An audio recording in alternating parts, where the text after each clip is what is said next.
Hello and welcome. I'll just play this video whilst you guys are waiting. We still have quite a few people joining at the moment. So if you'd like to watch this introductory video about Bynder, please enjoy.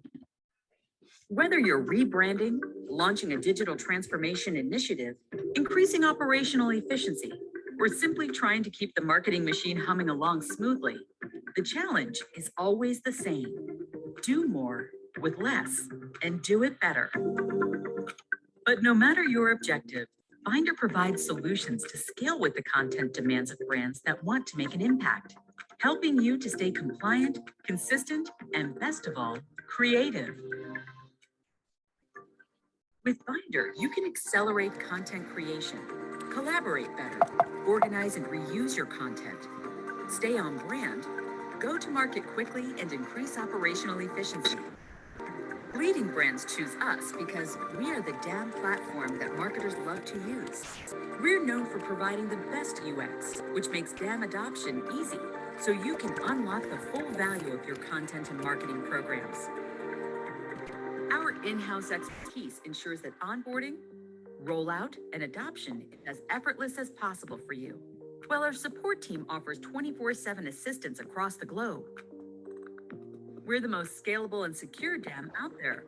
Bynder is built on the most reliable back-end technologies, coupled with the most rigorous security certifications available, which means you can trust your brand's content is always secure and available at a moment's notice.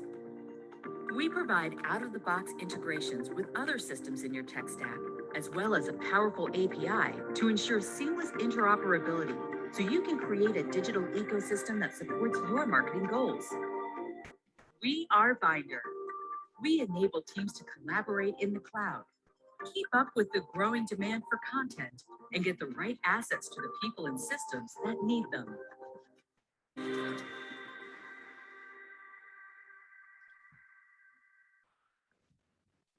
Okay, great. I think we've waited long enough and had a nice introductory video.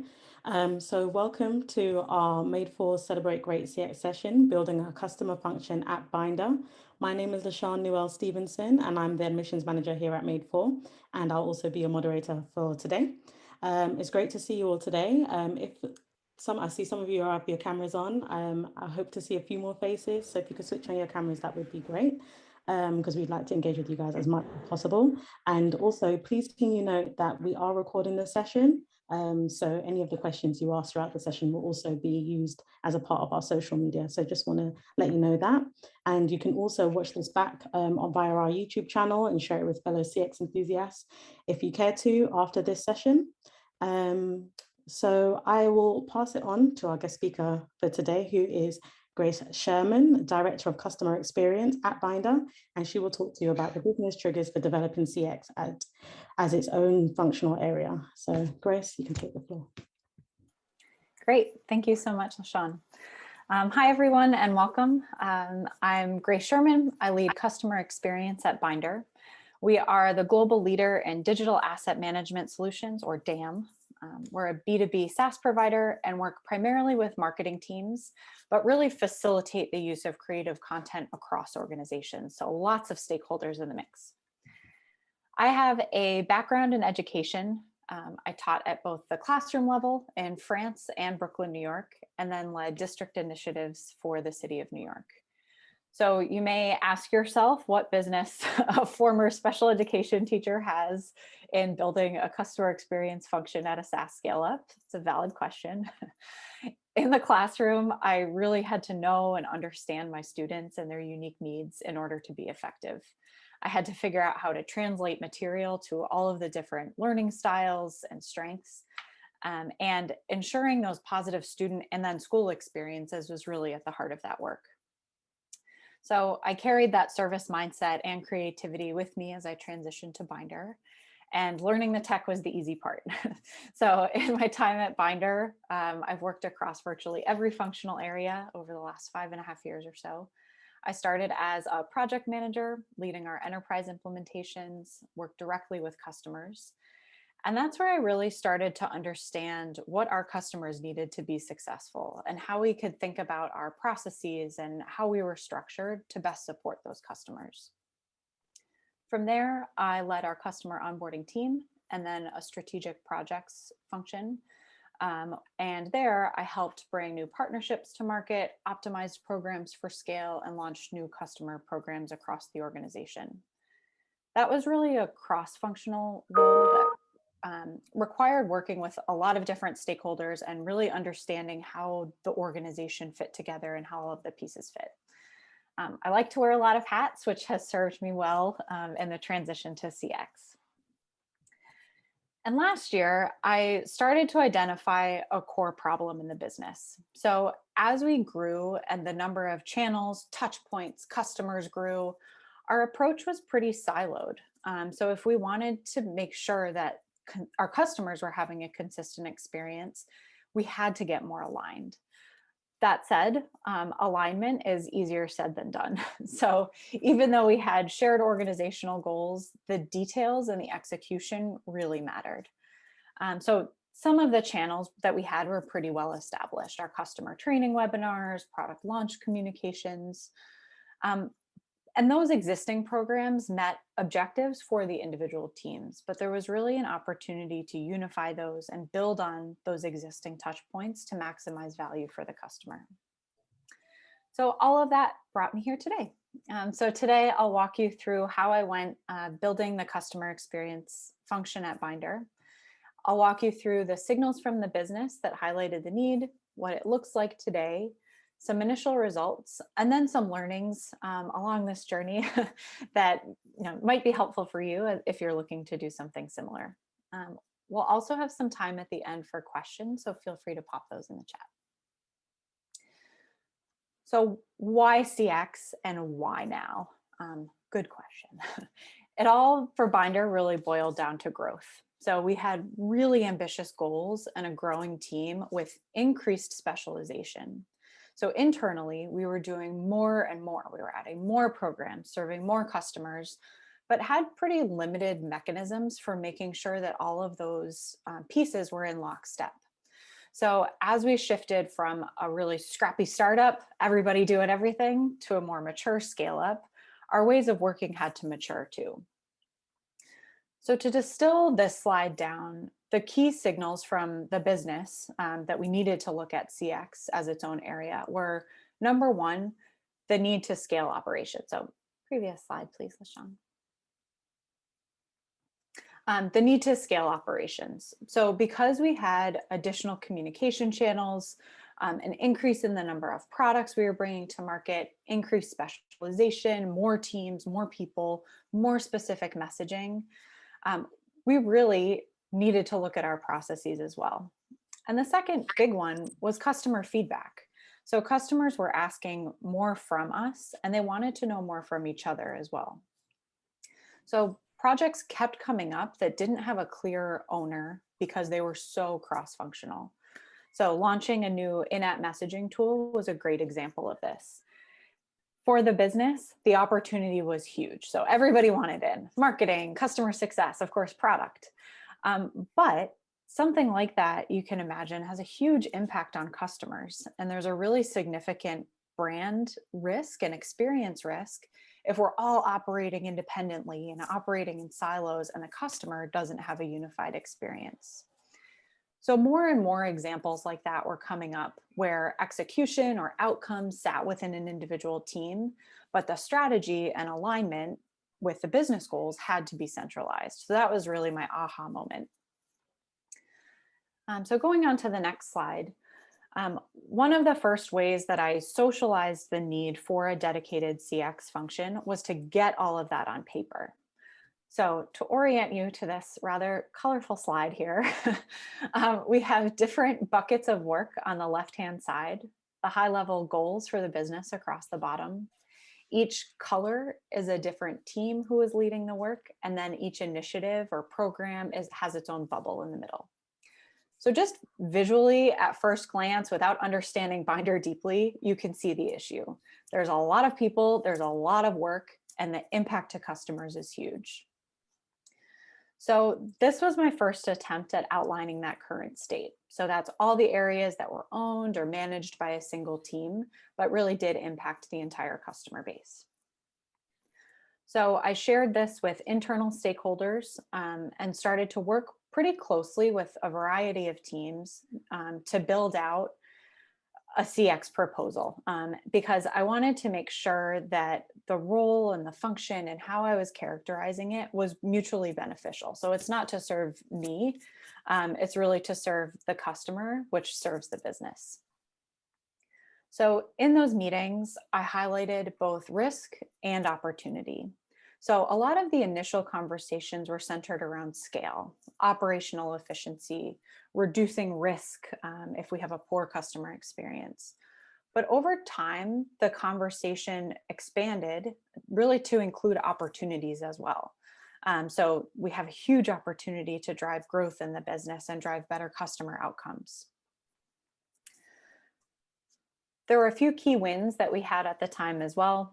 So our webinar programming, we had customer roundtables, great collaboration between marketing and CS that had been successful, and they were pretty cross-functional. So I used those as evidence that this kind of work was already happening. We weren't starting from scratch, it was working. So once all of this map was on paper or virtual, we had a common point of reference across the organization for the issue that we were all facing. So at that point, the need for customer experience was really a no-brainer. So I kept coming back to this issue and harping on the need for buy-in, but it was already there. And it was there pretty quickly. So once I could articulate and show that we had a common problem and common goals, the need was really clear. And throughout that process, there were a few things that made that successful. One was gathering the data. So looking at this is the result of internal interviews and customer feedback. I had to understand the current state really deeply to make a proposal that was valuable and as valuable as possible to as many teams as soon as possible. And second, getting specific. So this slide helped to get everybody on the same page and start seeing the problem in the same way. And from there, I could make a proposal about what customer experience could look like at Bynder and have a common ground for what the most pressing needs were, rather than trying to copy exactly what CX looked like somewhere else. And what I love most about this work is that there's not a playbook for it. So this wasn't something that was driven by the C-level or my manager.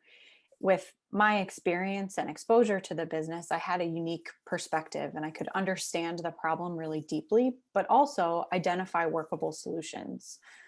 So I think for other folks that are looking to do this, the ability to see both the operational details and kind of the day-to-day and tie it back to those overall business objectives is really critical. Go to the next slide. So one thing that I learned through research and conversations with other CX professionals and actually going through this process is that customer experience looks a little bit different everywhere. And that's okay, that's expected. The field is growing really quickly and your customers are unique, your business is unique. So the experience has to be unique as well. So at Bynder, customer experience covers the post-sale touch points that we have with our customers. And my team's primary goal is to ensure that customers have the right information at the right time to get the most out of Bynder. And that internal teams, I think this is really critical, that other internal teams are also set up to make that happen and they have that knowledge. So it's customer facing, but it's also an internal function as well. So these were the high level goals that I shared in some of those initial proposal meetings. You can see that we're really looking at building confident customers, ensuring that they're well prepared, and then also that the internal teams are able to do their job even better too. So we're making room for those internal teams to have better human connections with customers too. And at Bynder, today, customer experience includes a few key components.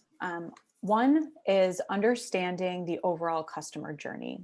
So one of the first projects that I took on in this customer experience role was mapping the customer journey based on both customer feedback and internal feedback. And from there, I identified those key moments in the life cycle and where we needed to improve and where we needed to focus first. And the goal of that work is really to help internal teams understand that whole picture and make sure that the right people are involved at the right moments. CX also includes our communications and communication strategy and aligning that. It includes webinars and training, so really promoting appropriate awareness for customers across that entire life cycle, not just when there's a specific campaign or something like that. So really ensuring that across the life cycle. And then the customer community. So part of the work is that we heard from customers. This was really based on their feedback primarily, but we want customers to connect with each other. And part of that requires us getting out of the way. So a big part of the Bynder experience is not just having the best product, great services, but it's really engaging with our customers and helping them engage with each other to learn and get more out of Bynder than they would with any other vendor. So that really starts to set us apart as a SaaS provider. And for me, it's the fun part. It's the spark. It's that human element that brings software to life and really turns customers into fanatics because they have that human connection with your brand and with each other. So what's the impact?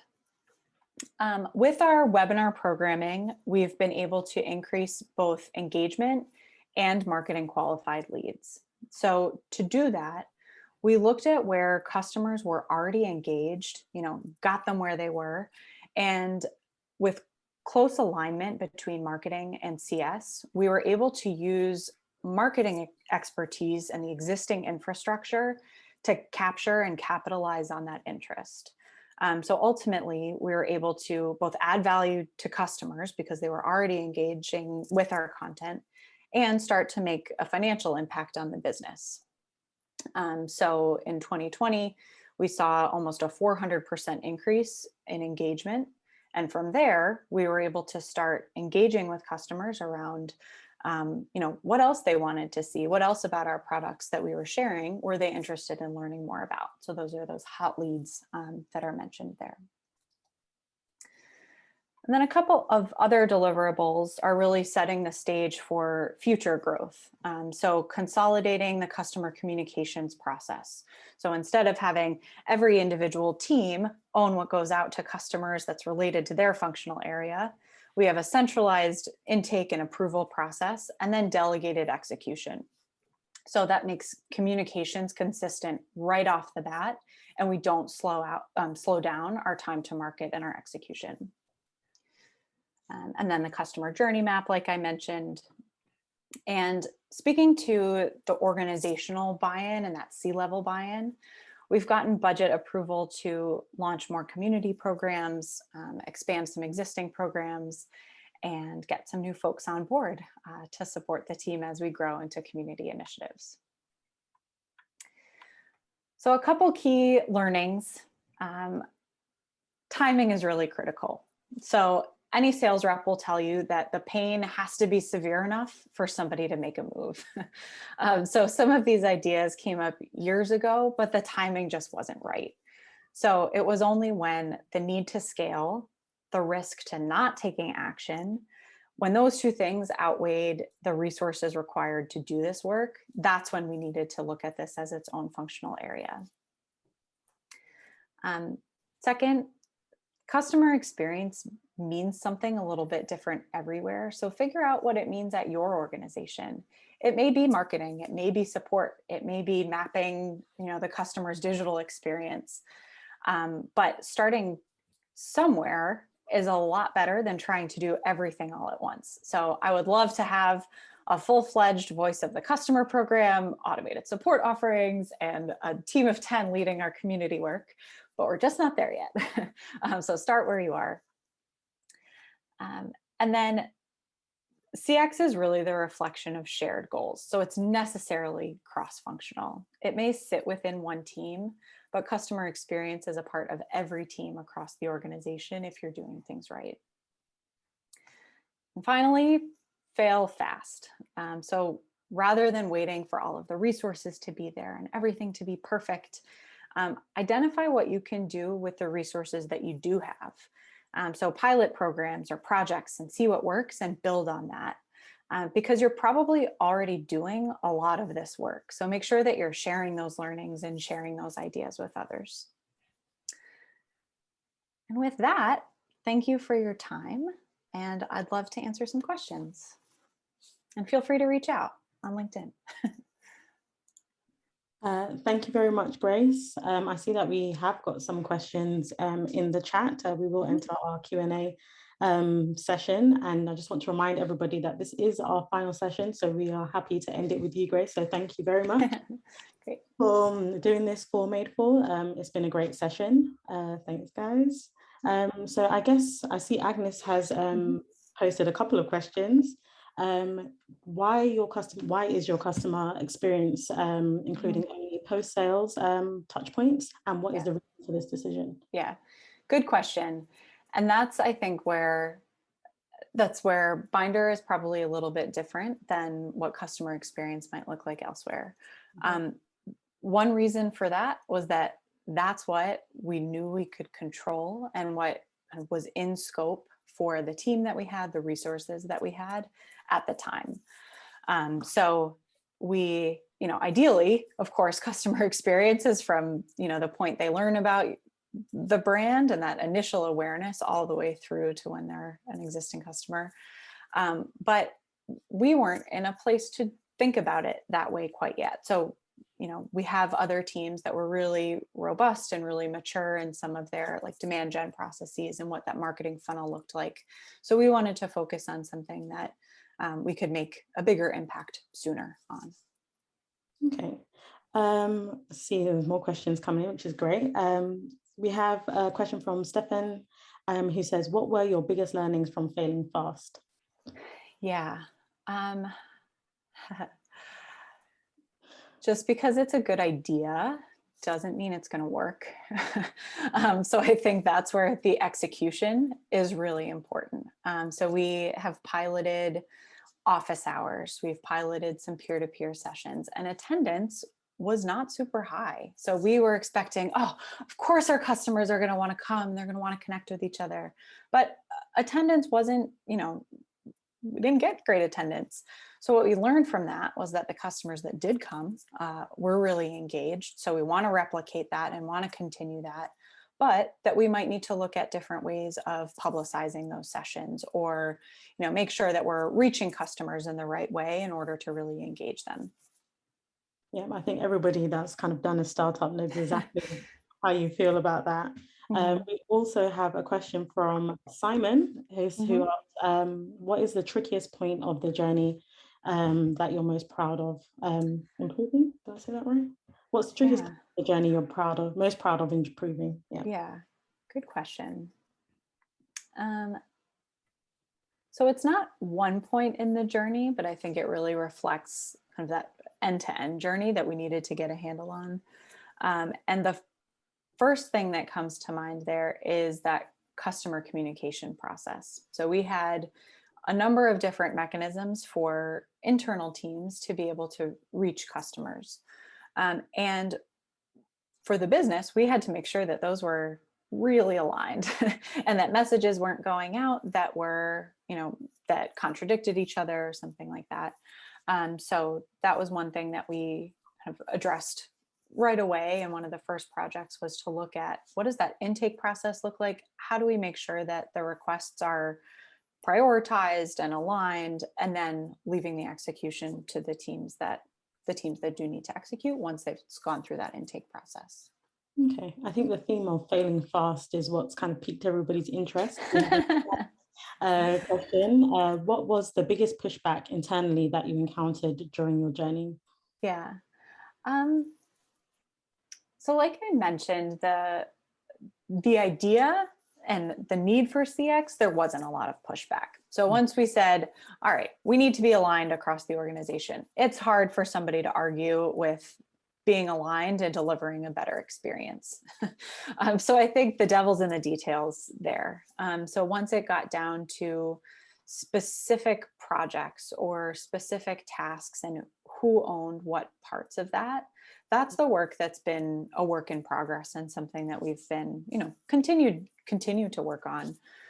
So I think the specifics and not stepping into another team's space, but really adding to that. So customer experience is not taking the place of marketing or customer success or support, but it's helping to facilitate that, and it's helping to make that just a little bit easier.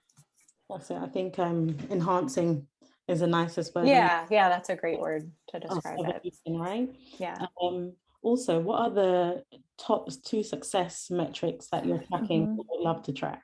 Yeah. Good question. So engagement is one that I want to look at a lot more deeply. So we know that when customers are engaged, that's it. Like that's the key.